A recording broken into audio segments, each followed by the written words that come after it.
Pendant des siècles, imagine que le monde médiéval fonctionne selon une règle ultra simple. Le pouvoir appartient à ceux qui possèdent la terre et qui manient l'épée. Les seigneurs et les chevaliers contrôlent le sol, et par conséquent, ils contrôlent absolument tout le reste. Mais à partir du XIe siècle, ce système figé connaît une poussée de croissance massive. Les agriculteurs inventent de meilleurs outils et s'attaquent aux forêts pour gagner de la place. C'est ce qu'on appelle le défrichement. Retiens bien cette règle. Plus de terres cultivées égale un surplus de nourriture, et ce surplus provoque une explosion soudaine de la population humaine. Toute cette nouvelle population a besoin d'un endroit où s'installer. Les vieilles cités débordent littéralement de leurs anciennes murailles romaines, comme une plante qui devient trop grande pour son pot, s'étalant partout pour créer de nouveaux quartiers. Regarde bien ce graphique, il montre l'ampleur de cette croissance en un seul siècle. Entre l'an 1200 et 1300, Florence passe de 40 000 à 100 000 habitants.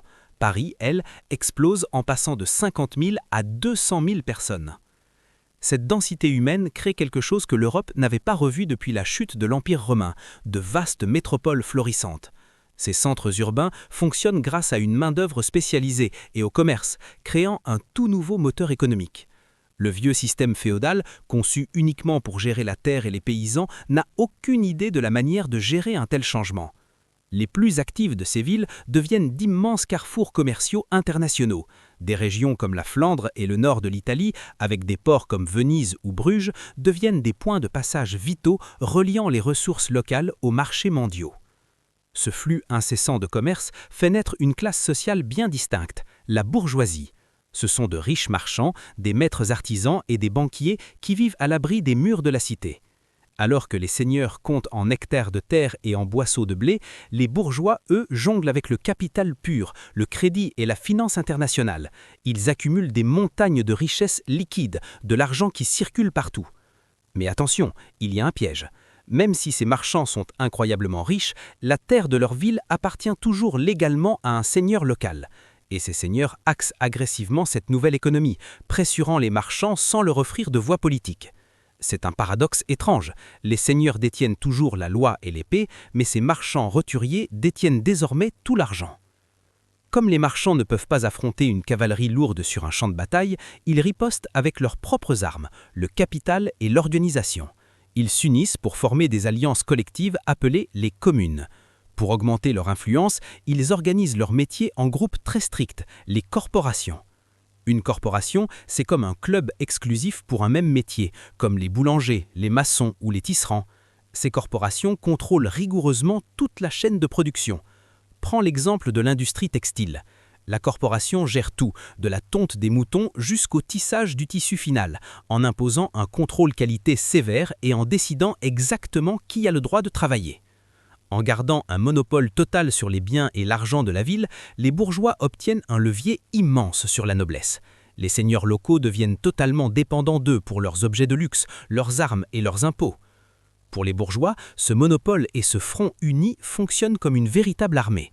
Ils utilisent ce levier contre les seigneurs locaux. Les communes se révoltent parfois violemment ou utilisent simplement leurs richesses pour négocier.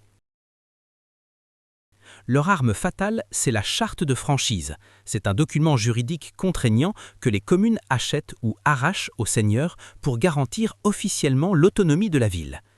Le texte de ces chartes retire officiellement aux seigneurs la gestion quotidienne de la cité. À la place, il donne aux bourgeois le droit de se gouverner eux-mêmes, d'avoir leurs propres tribunaux et d'élire leurs représentants, les échevins. Pour montrer qu'ils ne répondent plus au château, ces villes construisent leurs propres monuments, des beffrois massifs, pour dominer l'horizon et mettre à l'abri leurs précieuses chartes.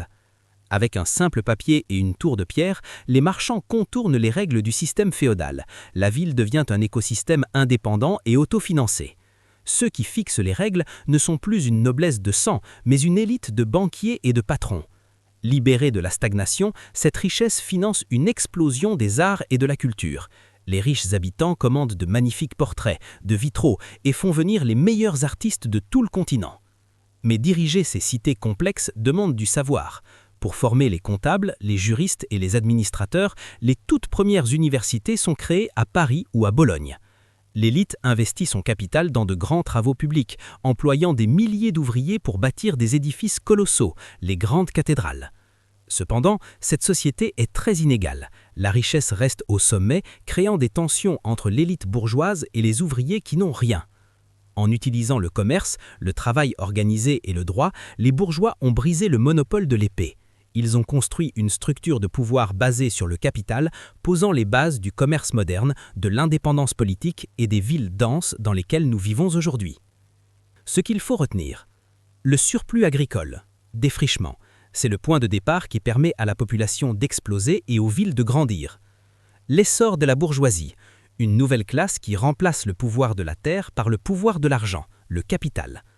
La charte de franchise, le document juridique magique qui libère la ville du pouvoir du seigneur. L'organisation urbaine, les bourgeois s'unissent en communes et protègent leur métier via les corporations.